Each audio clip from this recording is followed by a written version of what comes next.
Je m'appelle Arnaud Laporte, je suis le président du Montpellier Club Handisport. On est deux structures à organiser ce tournoi, le tennis club et le Montpellier Club Handisport. Donc j'ai été aussi l'initiateur de ce tournoi puisque je l'ai créé il y a 2 ans pour la première édition et la deuxième édition. Auster-Etienne, directeur de l'Open de tennis handisport de Saint-Jean-de-Védas. Donc cette année c'est la 3e édition que nous organisons. L'année dernière c'était donc Arnaud Laporte qui organisait le tournoi. Moi il est venu me voir l'année dernière en me disant qu'il avait plus trop le temps parce qu'il est assez occupé par son poste de président du Montpellier Club Handisport. Donc j'ai accepté de reprendre l'organisation de cette 3e édition de l'Open de Saint-Jean-de-Védas. C'est un tournoi qui se déroule sur 3 journées. Il y a une première journée qui se déroule le jeudi, où il y a les non classés qui rentrent en tableau, c'est-à-dire tous les gens qui n'ont pas de classement au niveau national. Parce que le tournoi de l'Open de Saint-Jean-de-Védas fait partie de 21 tournois, d'un circuit de 21 tournois français. Donc organisé à travers toute la France toute l'année, qui attribue des points pour les championnats de France. Et donc après, différentes catégories sont faites suivant les points qui sont attribués. Donc le vendredi c'est la seconde journée, samedi et dimanche. Le vendredi c'est les joueurs de 3e et seconde série qui rentrent en jeu. Et le samedi est consacré à la suite des matchs de simple et notamment au final de double.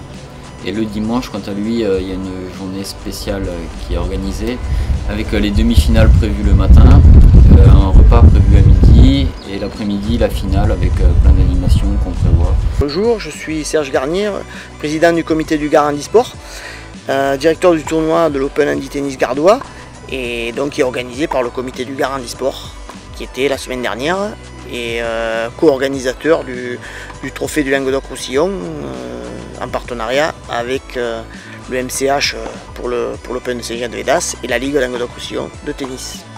Dans le sud, il y a des régions qui sont assez dynamiques, comme le Languedoc-Roussillon, où il y a beaucoup où l'handisport est vraiment en train de se développer.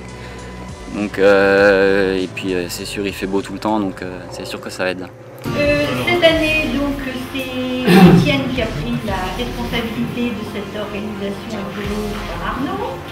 Et j'ai l'impression que cette édition va être sous le signe de la fête, de la convivialité et également du sport. Donc, la sauce sport et la sauce après. Voilà.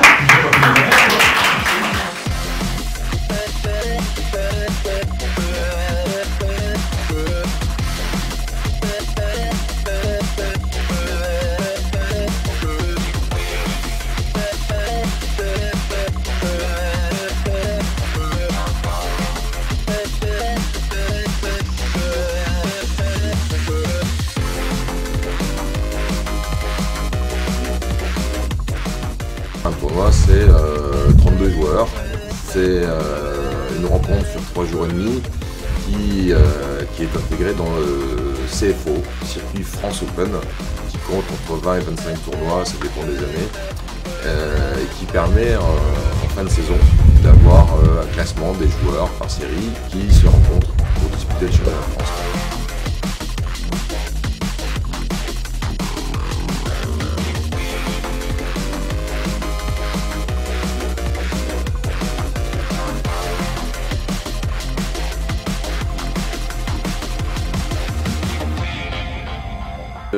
Nous on a changé les dates de notre tournoi cette année, ce qui fait que notre tournoi s'est retrouvé une semaine après le tournoi, après l'Open du Gard.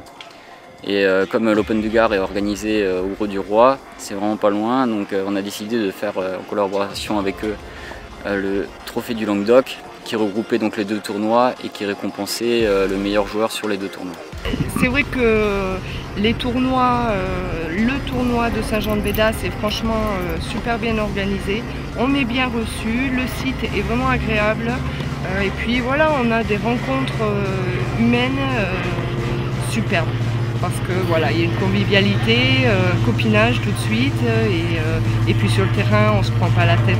C'est ça qui est bien, c'est qu'aussi on vient jouer pour le plaisir. À notre niveau, c'est ce qui fait l'enjeu, c'est le plaisir. Donc tous les gens qui sont bénévoles sur ces tournois handisport sont surpris parce que les gens qui s'affrontent derrière vont boire un coup ensemble, sont peut-être logés dans la même chambre Et de tournoi en tournoi, les gens se connaissent, donc il y a une ambiance qui est plus proche d'une bande de potes que de compétiteurs qui sont des adversaires. C'est un tournoi très sympathique, avec une équipe très présente et qui rend donc tout l'aspect extérieur en dehors du tennis très convivial. Je pense que les gens sont très contents de ça, quoi.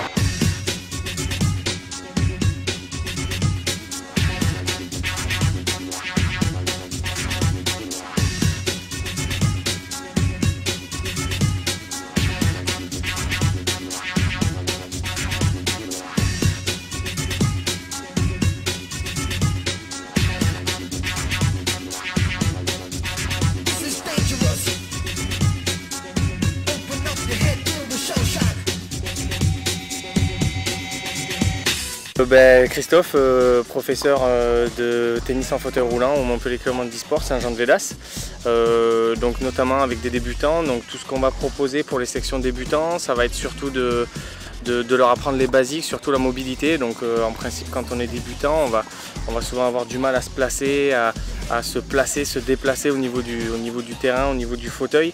Donc la base vraiment qu'on va leur apprendre, ça va être de se déplacer avec la raquette à la main, du coup, ce qui est vraiment pas évident quand on commence l'activité. Et puis après, d'essayer vraiment d'arriver à bien se placer sur la balle pour pouvoir déjà renvoyer la balle. Donc il y a vraiment un gros travail au niveau du fauteuil à effectuer au départ pour après acquérir une technique vraiment gestuelle, etc., tactique au niveau vraiment spécifique au jeu. Donc voilà, les débutants, c'est vraiment les basiques au niveau du jeu. Et tout ce qui est perfectionnement après, puisque j'ai quand même deux groupes de niveaux différents, le perfectionnement va être surtout basé sur la tactique de jeu, sur la gestuelle, après sur les points difficiles qu'on peut trouver dans leur jeu, les petits défauts du jeu.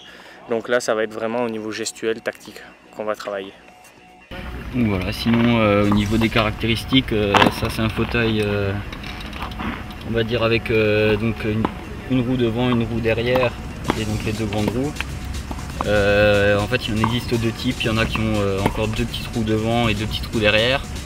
Ça permet d'avoir plus de stabilité. Les débuts sont laborieux parce que bon, il y a le déplacement, la raquette, la main courante, il y a beaucoup de choses dont il faut tenir compte, mais sinon bon, après c'est les gestes, hein, les gestes techniques, quand on les a pas à la base, tout est à apprendre.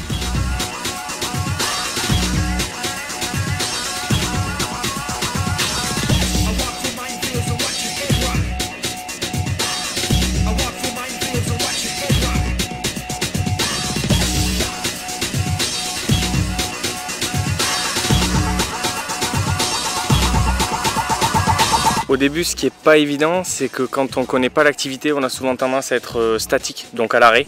Ce qu'il faut savoir, c'est qu'au niveau du tennis en fauteuil, dès qu'on est à l'arrêt, la première poussée, c'est la plus compliquée. Donc il faut vraiment éviter d'être à l'arrêt, de toujours être en mouvement. Donc on va leur apprendre à faire des 8, tout simplement. Donc des tours sur eux-mêmes, des 8, qui soient toujours en mouvement pour que la première poussée soit le moins difficile possible et qu'ils puissent enchaîner directement les poussées d'après. Donc c'est vraiment cet esprit de ne jamais être arrêté qui est vraiment très importante quand on commence le tennis en fauteuil. Quand on débute, il vaut mieux en avoir un réglable parce que le temps de trouver, on va dire l'assise déjà, parce qu'il y a différentes assises et il y en a qui sont plus ou moins basses selon le niveau de lésion surtout.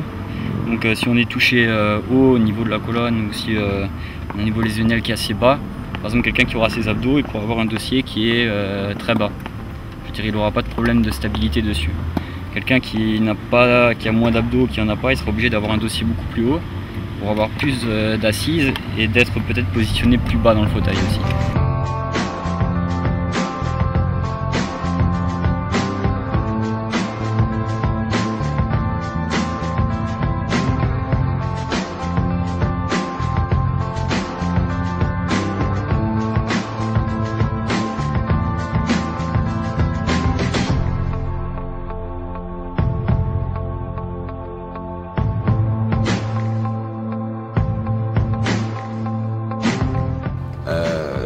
Je passe un peu une bonne grosse partie de l'année à chercher à motiver des gens à venir pratiquer du sport d'une manière générale. Le club que je préside propose 12 sports différents. Ça va de la natation au ski, en passant par le tennis de table. Donc bien sûr que je vante le tennis parce que c'est mon sport le plus régulier et c'est un sport que j'ai choisi parce qu'il me permettait de pratiquer avec des valides. Je joue avec mon frère, je joue avec des amis. Et une fois que j'ai trouvé un petit niveau qui permet d'échanger des balles sans que la personne valide s'ennuie, voilà. Donc si vous êtes en famille, si vous avez une femme ou un mari handicapé, si vous avez un enfant qui est atteint de handicap, le tennis se prête particulièrement à une pratique familiale. Vous voulez jouer en double, il y en a un en fauteuil et 3 debout, voilà. C'est facile. Donc l'idée de départ pour moi, ça a été de faire connaître au maximum de personnes le tennis fauteuil et donc l'handisport. Parce que c'est vrai que quand on regarde même à la télé ou quand on regarde dans les journaux, on parle très peu de l'handisport et surtout en France par rapport à d'autres pays où c'est quand même bien plus développé. Donc c'est quelque chose qu'il faudra changer dans les années à venir. Et donc un de mes premiers buts a été de faire médiatiser ce tournoi.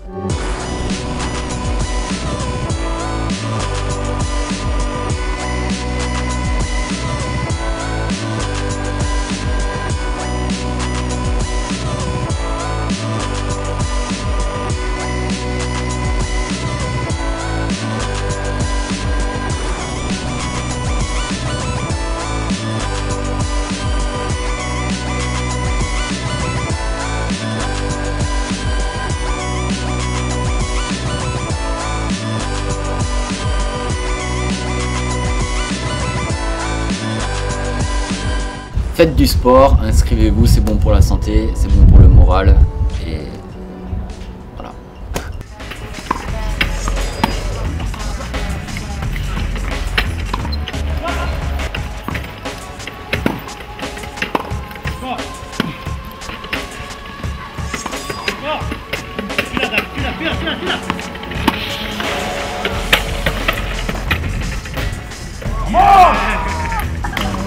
C'est un joueur récent sur le circuit, mais il a progressé très vite. Il fait partie des 20 meilleurs mondiaux. Donc c'est un ancien joueur valide qui avait un très bon classement valide. Donc c'est un joueur qui sait vraiment bien jouer au tennis.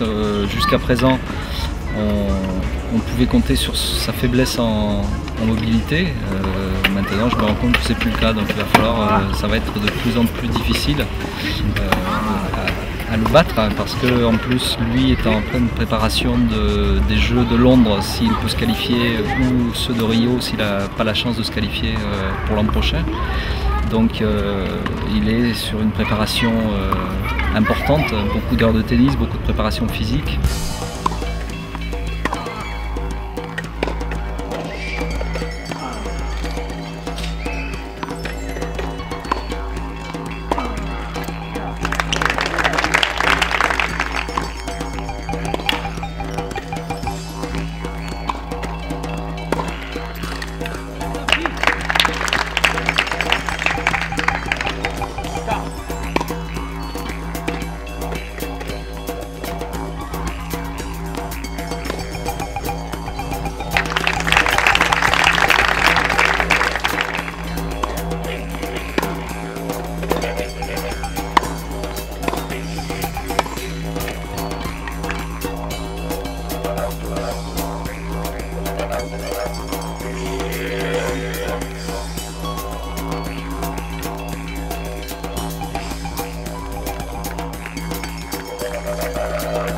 Dans 15 jours, je vais à Berlin, ensuite je vais à l'île Dorée, ensuite je pars en Sardaigne, ensuite j'enchaîne à la Garde, c'est-à-dire Toulon, ensuite je vais en Grèce, après je vais à Nottingham, en Masters de double, je me suis qualifié avec la Sen Majdi, et puis après je vais finir sur Prague et l'Afrique du Sud. Donc voilà, jusqu'en décembre, il y a pas mal de beaux tournois qui arrivent, et puis voilà quoi, donc essayer de se faire plaisir surtout au Masters, et puis de remonter un peu dans le classement, puisque maintenant j'ai pris un ADFM, donc ça sera un pur bonheur que de jouer libéré. Alors cette troisième édition se termine, c'était éprouvant, tant pour Étienne que pour moi, parce que je transmets le flambeau et lui est demandeur, et il est aussi demandeur de plus, tout en découvrant ce qui s'est fait par le passé et l'immensité de la tâche, parce qu'il y a énormément de secteurs d'organisation à prendre en charge. Et c'est vraiment le directeur du tournoi qui est la cheville ouvrière, le coordinateur des efforts pour arriver à un succès. Et le succès, c'est quand les joueurs jouent tous leurs matchs, quand ils sont contents d'avoir été bien hébergés, accueillis, les transportés. On a eu des kinés pour les soigner quand il fallait. Une finale animée. Je pense que bravo Étienne, c'était un challenge. Tu l'as remporté haut la main. Là, c'est un réel bonheur de faire des tournois comme ceux-ci où l'organisation, les kinés sont présents et tout le monde est là. On a même pu voir les pom-pom girls, donc c'est inédit dans un tournoi comme celui-ci.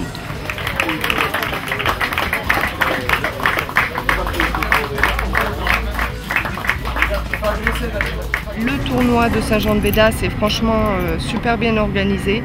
On est bien reçu, le site est vraiment agréable. Et puis voilà, on a des rencontres humaines superbes. Parce que voilà, il y a une convivialité, un copinage tout de suite. Et puis sur le terrain, on ne se prend pas la tête. C'est ça qui est bien, c'est qu'aussi on vient jouer pour le plaisir. À notre niveau, c'est ce qui fait l'enjeu.